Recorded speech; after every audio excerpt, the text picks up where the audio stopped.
2027 বিশ্বকাপের সরাসরি খেলার জন্য বাংলাদেশের সামনে এখন প্রত্যেকটা ওয়ানডে সিরিজে সমান গুরুত্বপূর্ণ।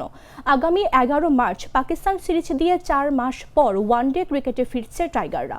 তবে বাংলাদেশের প্রধান কোচ ফিল সিমন্সের কাছে ক্যালকুলেটর হাতে পয়েন্ট মেলানোর চেয়ে ওয়ানডেতে বাংলাদেশের সেই হারানো ছন্দ ফিরে পাওয়াই মূল লক্ষ্য।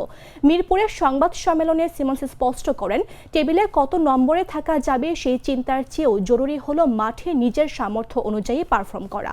বিগত 5টি ওয়ানডে সিরিজের 4টিতেই হারের তেতো স্বাদ পেয়েছে বাংলাদেশ।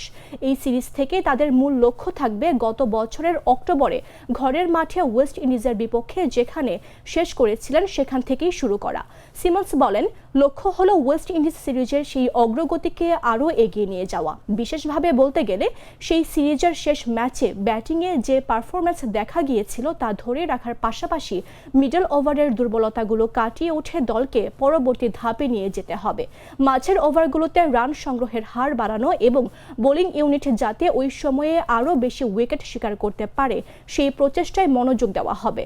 আগামী বছর অনুষ্ঠিত হতে যাওয়া 14 দলের ওয়ানডে বিশ্বকাপে পূর্ণ সদস্য আয়োজক দেশ হিসেবে দক্ষিণ আফ্রিকা ও জিম্বাবুয়ে এবং 2027 সালের 31 মার্চ পর্যন্ত আইসিসি ওয়ানডে র্যাঙ্কিংয়ে শীর্ষ 8টি পূর্ণ সদস্য দেশ সরাসরি অংশগ্রহণের সুযোগ পাবে।